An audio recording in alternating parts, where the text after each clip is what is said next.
Have you ever noticed how the most dangerous person in your life can look perfect? Like, seriously perfect. Naomi walks in and you're like, wow, she's stunning. But then something feels off, right? A little coldness, a little distance, and you're like, wait, what's going on here? Because beauty can fool you. It really can. And honestly, I keep thinking how many Christians fall, not from big sins, but from ignoring tiny red flags in someone who looks amazing on the outside. You ever felt that? When your heart goes, yeah, she's gorgeous, but something's wrong? Hey, I'm Sarah. I live out here in Thailand now, just walking these streets every day. And, the more I watch people, the more I realize something kind of heavy. Beauty without healing isn't a blessing, it's a trap. And Naomi in this movie, she's like the perfect example of that.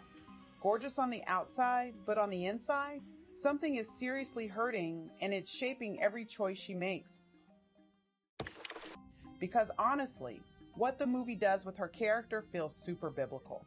That whole pattern of outer beauty, inner pain, bad choices, broken relationships, it's basically the modern echo of Samson and Delilah. Same dynamic, just dressed up in modern luxury. So let's break down what's really going on with Naomi, what Christians absolutely need to learn from her story, and how we can avoid walking straight into someone else's emotional disaster. Hit subscribe and let's get into it. Have you ever noticed how the most dangerous thing in life is not always a sin or a crisis, but a beautiful woman who shows up at the perfect moment? And something inside you goes, wait a second. Naomi enters the story exactly like that, all glowing and soft and stunning, and your mind goes, wow, but your spirit goes, Why do we ignore that tiny inner warning? And honestly, how many of us have been pulled off our path not by something evil, but by something beautiful? Have you ever looked at someone who seemed sweet and harmless and thought there is no way she could be a problem? That is exactly how Salome appears in scripture. Pretty, graceful, gentle on the surface.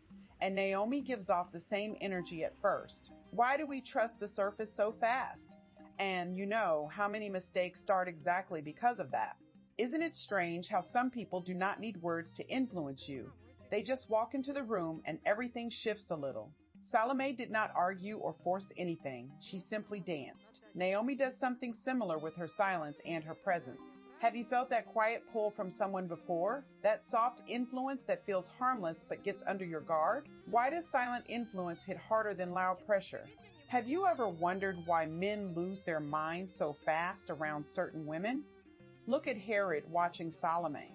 Look at Belfort watching Naomi. It is like reason just shuts down. Why does beauty do that to people? And if any of you have seen this in real life, tell me in the comments, because it always sounds unreal until you meet someone who lived it.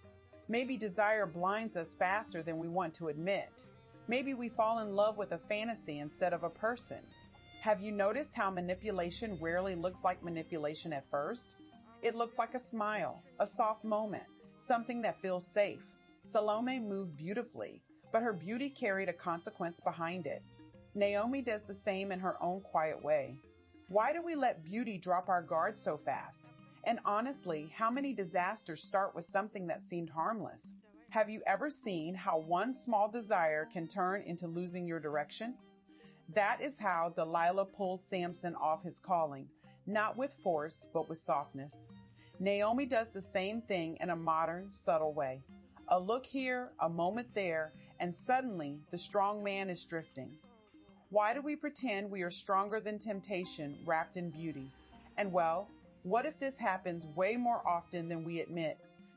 I once heard a story about a man who fell for a woman just because she looked perfect. He barely knew her. He loved the idea of her. His friends kept saying something felt strange, but he ignored it. 6 months later, everything in his life was upside down. His family, his job, his faith, all shaken. Isn't it wild how a fantasy can pull someone farther than any obvious temptation? And it all started with beauty that felt safe. Do you ever see someone who looks confident but also kind of wounded inside? Naomi gives off that kind of vibe. Beautiful, sharp, strong, but also empty in places she never talks about. And honestly, women like Tamar acted from their wounds too, not from evil. Why do we forget that broken people can break others without meaning to? And how many times have we trusted an image instead of seeing the pain behind it? Isn't it strange how men think they are in control around women who impress them? Herod thought he was making the decisions, but he was driven by his desire. Belfort thought he was in charge, but Naomi shaped his choices without saying a word. Why does desire make us believe we are wiser than we are? And honestly, how often do we confuse attraction with clarity? Have you noticed how the woman beside a man often reveals what is happening inside him? If a man is grounded, he chooses someone steady. If he is empty, he runs after beauty. If he is blind, he follows sparkle instead of substance. Naomi becomes that sparkle for Belfort. Does that feel familiar? And, well, what does it say about the desires we chase? Ever thought about how God sometimes tests us through desire instead of storms? Sometimes the test is something beautiful, something pleasant, something that seems harmless. And honestly, resisting what looks good is harder than resisting what looks dangerous. Maybe the real question is what beauty reveals about us and what our reaction says about our spiritual state. So let me ask you this. Where does your admiration lead you? Toward truth or toward confusion? Toward God or toward a fantasy? Beauty is not the enemy, but our response to it can be. And maybe the real warning here is to look deeper than what shines, because whatever grabs your attention eventually shapes your direction. Ever felt like someone seems super close, but when you look deeper, there's kind of nothing there? Naomi gives Belfort emotion, but not her soul. And it's wild how easy it is to mistake that spark for real connection. Why do we fall for that? Maybe because emotion feels warm and fast, right? And real closeness, well, it's slower. It asks for honesty, depth, something steady. So yeah, when a woman gives quick emotion, a man can feel like he's already inside her world. But is he really? Why do men trust softness so easily? Look at Naomi's vibe, kind of gentle, playful, but the intention behind it isn't love, it's influence. Doesn't that feel a little like Delilah with Samson? Sweet tone, soft eyes, and a whole lot happening underneath. Why do guys assume gentleness means devotion? I mean, honestly, isn't that naive? We all know softness can be a strategy too. It's scary how easily emotions can be used like tools. Ever met someone who gives you attention but not themselves? Naomi doesn't offer intimacy, she performs it. And, that's a whole different thing. Where do these copied behaviors even come from? Social media, trauma, a need to stay in control? Why does borrowed tenderness feel real to us? Maybe because we want it to be real so badly. And when someone plays the part well, yeah, we don't question it. Have you noticed how Naomi laughs in the movie? Loud, bright, but her eyes stay kinda empty. It's unsettling. How many people have we trusted just because they looked expressive? Ever looked back and realized they were just acting out a version of closeness? Why do we ignore the eyes? The eyes never lie. But we tell ourselves the performance is enough. Are we really that lonely? Why do men confuse desire with love? Look at David and Bathsheba. It wasn't love that pulled him in. It was fire, impulse, ego. Same with Belfort and Naomi. She's not the heart connection he thinks she is. She's the spark he mistakes for something deeper. Isn't it crazy how one moment of desire can look like fate when a person is emotionally hungry? It's like mixing up heat and light. They feel similar, but they're not the same thing. Why is quick emotion more tempting than slow trust? Because slow trust feels, boring at first. And desire feels kinda electric, so Belfort chooses the spark. A lot of men do, but have you ever asked yourself why that spark burns out so fast and why it leaves you empty afterward? Maybe because real closeness is built, not taken. You ever heard a man talk about a woman like she was the one, and later he admits she never really let him in? Someone recently told me about a guy like that. Beautiful girl, charming, always present, but emotionally, kinda missing. He thought it was love. It wasn't. It was her needing validation, and he paid for that with years of his life. Happens way more often than we think. If you've seen something like that, right, drop it in the comments, because these stories matter. Why do some women give emotion without giving their heart? Pain. Honestly, that's usually it. Naomi feels like a symbol of that, someone split inside. Ever noticed how people who can't be vulnerable often overperform emotions? Like they're trying to stay safe while looking open? It's confusing, right? And men fall into that confusion so fast. Why do men think they're in control when they're clearly not? Because the emotion Naomi gives feels like a choice, but it's actually a reaction to their own inner hunger. Isn't that crazy? They think they picked her.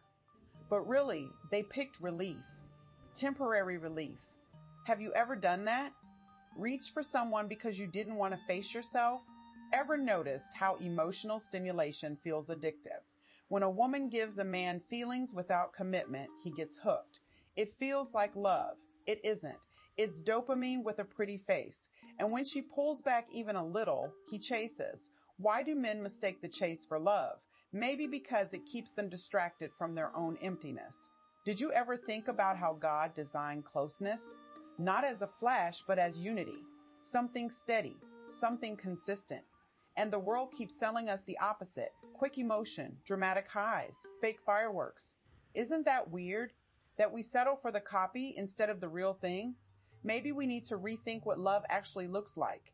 So here's the real question. Are we choosing real connection or just the emotional fireworks? And what parts of our lives are we confusing with love when it's just comfort, excitement, fantasy? Because honestly, that's the trap. And it's way easier to fall into than we want to admit. Ever wondered why some men just lose their minds around certain women? I mean, like Herod watching Salome and Belfort watching Naomi. It's the same vibe, right? Something in their brains just kind of switches off. Why does beauty do that? Why does logic disappear so fast? And honestly, have you seen this happen in real life? I'm actually curious. So if you have a story, drop it in the comments. Maybe we fall in love with a feeling, not the actual person. Do you ever notice how men think they're totally in control, right up until they're not? Naomi walks in and Belfort acts like he's driving the whole thing, but you can kind of see he's already losing clarity. Why do emotions take over so fast? Why do men trust their instincts more than the reality in front of them? And how many times have we watched someone fall into chaos because they thought they were the exception? It's wild how fast confidence becomes blindness. Why do men give their strength away so easily? I mean, Samson literally tells Delilah his secret. And for what? Softness? A vibe? Naomi plays the same game without even trying hard. Why do men think affection equals loyalty? Why do they assume sweetness means safety? It's like the moment a woman looks gentle, a man just hands over the keys to the kingdom. And honestly, it keeps happening through all history. Have you ever looked at someone and thought they were glowing and then realized their eyes were totally empty? Naomi is like that. She shines, she laughs, she sparkles, and yet nothing deep comes through. Why do men fall for the shine instead of the truth? How many people in your life looked real at first, but later you realized they were just acting? Emotion sells better than honesty, and somehow we buy it every time. Why does attention feel like love to so many men? Naomi gives Belfort this crazy sense of importance. But is that actually love or just emotional caffeine? Why do men confuse being admired with being cherished? And why does that hit so hard inside them? Sometimes I think men chase validation way more than connection. And honestly, they don't even realize it's happening until they're hooked. Isn't it wild how beauty can be used like a weapon? Salome dances, Delilah whispers, Naomi smiles, and whole lives shift. Why do men underestimate this every single time? Why do they act like they're too smart to fall for it right before they fall for it? It's not about evil women, it's about unprepared men. And that pattern keeps repeating, kind of like history refuses to move on. Let me tell you something I once heard about a guy who, completely wrecked his future over a woman who gave him all the emotions, but none of the loyalty. He thought she was the one. Everyone else saw the red flags, but he didn't. Have you ever watched someone tumble like that? It's heartbreaking, honestly. He lost his job, his peace, even his sense of direction, all because he mistook excitement for intimacy. Have you ever noticed that sometimes a man doesn't choose a woman, he chooses a bandage? Naomi represents that. She feels like comfort, but really she's just covering a wound. Why do men think a beautiful distraction will heal what's broken inside them? Why does pain make people chase glitter instead of help? And honestly, isn't it crazy how often we call it love when it's actually avoidance? So what does Naomi actually give Belfort? Is it love? Or is it status, ego, a sense of power? Why do men fall for women who make them feel big instead of women who make them feel known? Isn't that backwards? Deep down, don't we all crave connection more than admiration? But ego screams louder than wisdom sometimes, and that's exactly where he falls. Have you ever read those warnings in Proverbs about a woman who pulls a man off his path? It's not about hating women. It's about understanding consequences. Why do men ignore these warnings? Why do they think the Bible is exaggerating when it's literally showing patterns? Naomi fits that template so perfectly, it's almost scary. It's like scripture was describing this long before the movie existed. Why is the cost of these relationships always so high? Belfort loses judgment, focus, even his sense of purpose. Isn't it wild how fast a person can drift when their heart gets tied to the wrong thing? One wrong attachment and suddenly the future looks totally different. Why don't we see it earlier? Why do we keep calling it passion when it's actually destruction? So here's the real question. Who's influencing you right now? Who has access to your emotions, your decisions, your direction? Is it someone who helps you grow or someone who quietly pulls you away from who you're meant to be? And be honest with yourself for a second. Do you even know the difference? Because that choice shapes everything that comes next. Have you ever wondered why beauty hits people so hard? Why it gets inside decisions before the brain even wakes up? Naomi walks in and suddenly Belfort is acting like he forgot what reality is. Why do we fall for that so fast? It kind of reminds me of Salome, because the outside is dazzling, but the inside stays totally hidden. Why do men confuse the shine with the soul every single time? And honestly, have you ever seen someone lose logic just because someone looked amazing for 5 seconds? It's wild how predictable it is. Isn't it crazy how a man can look smart, steady, successful, and then beauty shows up and boom, his logic is gone? Like with Belfort, you can literally see the moment his brain checks out. Why do emotions take over so fast? Why do men think they're immune to the influence of someone who knows exactly how to present herself? And I'm not judging. It's just a pattern that keeps repeating. How many lives have shifted because someone walked into a room looking perfect for 10 seconds? It's almost scary how fragile control really is.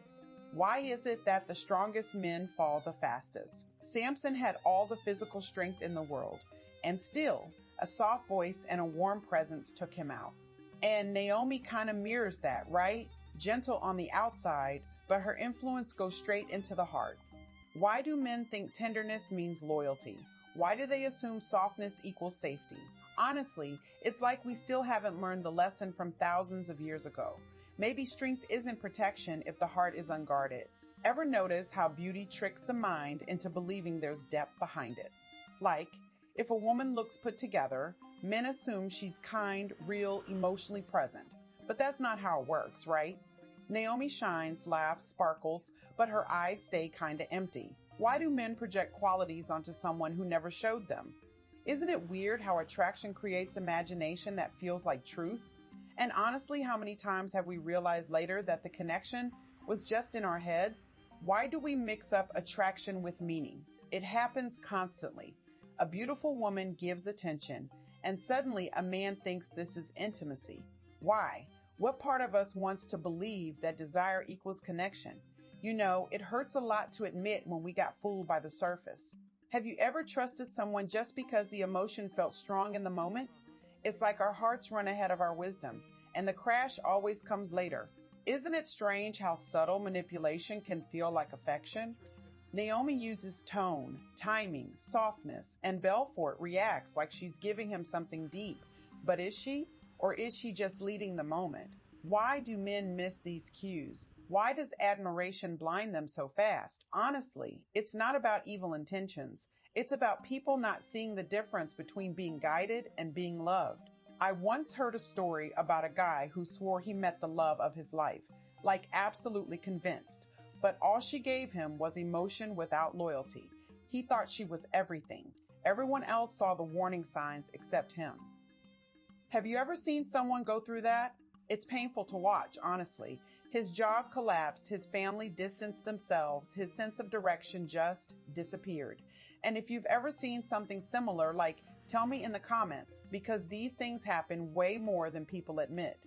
Don't you think sometimes a man doesn't fall for a woman? He falls for the escape she represents?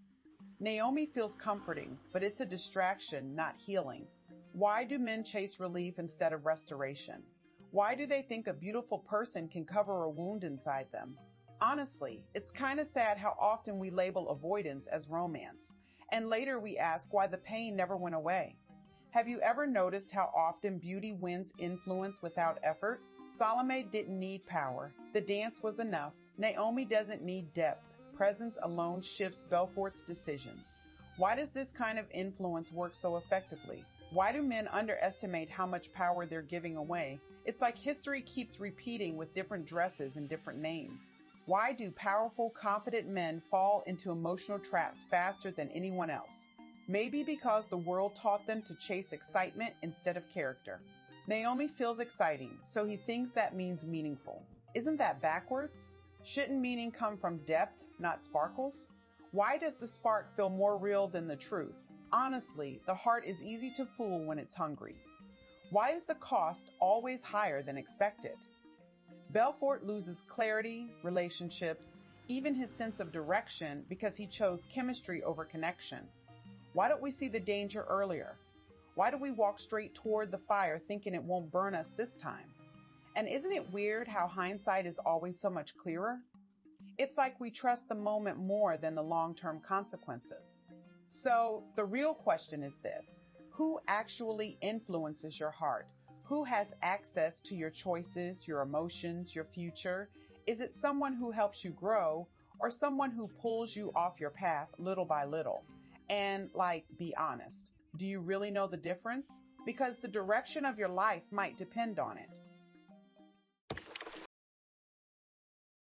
Have you ever noticed how some of the strongest people in the Bible still fell hard? Really hard. And yet, their story didn't end there. Why do we think falling means we're done? It's wild how God keeps giving new beginnings even when people totally mess up. Naomi in the movie pulls people down, sure, but God specializes in lifting people up. So the real question is, why do we forget that? Isn't it interesting how someone like Naomi can symbolize the destruction people walk into? But that doesn't have to be the final chapter. We act like one wrong influence means our whole life is ruined. But honestly, does God ever leave someone in that place? I mean, he pulls people out of worse pits all the time. Why should this be different? Maybe the real problem isn't the fall, but whether we call out to him afterward. Ever thought about Peter? The guy literally denied Jesus 3 times and still became a pillar of the church. Why do we think our failures are bigger than his? And if Peter wasn't disqualified, why do we disqualify ourselves so quickly? What if restoration is way closer than we think? What if God already prepared it and we're the ones afraid to believe it? Have you noticed how God replaces destructive beauty with real beauty? Naomi's kind of beauty pulls a man downward, but God gives a beauty that heals, restores, rebuilds. Why do we settle for the counterfeit version? Why do we chase the glitter instead of the grace? Honestly, maybe we forgot what real transformation looks like. Maybe we forgot it's even possible. You ever look at your mistakes and feel like you've gone too far? There's no way back? Why do we think that way? Who told us that God closes the door that fast? Sometimes the only thing standing between us and restoration is our own shame. And shame is a terrible storyteller. It lies way louder than truth. I once heard about a guy who got completely pulled off track by a woman who had that Naomi-style pull, and he lost almost everything. But when he turned back to God, things slowly, kind of painfully, but beautifully started rebuilding. His family shifted, his faith grew, his whole direction changed. And if you've seen anything like that around you, well, let me know in the comments, because people rarely talk about the comebacks, only the crashes. Isn't it crazy how someone like Naomi represents everything that pulls a person away from purpose? Yet God always offers a path that leads back to identity. Why do we chase the wrong kind of influence when the right one is literally waiting? Why do we assume being lost is permanent? Honestly, maybe we underestimate how patient God really is. Have you ever realized that falling in relationships or desire doesn't have to be a dead end? It can be a turning point. What if the fall is actually the moment clarity begins? You know, sometimes God lets the illusion break so truth can finally show up. Isn't it strange how often pain becomes the first step toward real healing? It's uncomfortable, but it's real. Think about the prodigal son for a second. He wrecked everything on purpose and still the father ran to him. Why do we assume God reacts differently to us? Why do we think he hesitates? If heaven celebrates returns, why do we hesitate to return? Maybe coming home is a lot simpler than we make it. Ever notice how God sometimes allows the wrong influences into our lives just long enough for us to see what we actually need? It's like he lets the illusion collapse so we stop chasing the wrong voice. And honestly, isn't that mercy too? How else would some of us ever wake up? Sometimes clarity only comes after heartbreak. So maybe the real issue isn't how long someone lived under a Naomi-style influence. Maybe the question is, will they let God pull them out? Will they take the step back toward him? You know, God never forces the rescue. He offers it. And the moment we say yes, things start shifting, sometimes slowly, but always surely. So let me ask you, where are you going from here? Toward more chaos or toward the one who restores the pieces? You know, God builds futures out of the things we thought were wasted. And if you want more breakdowns like this, the kind that pull you closer to truth, closer to clarity, closer to God, well, hit subscribe and let's walk this journey together. Don't forget to subscribe. Bye.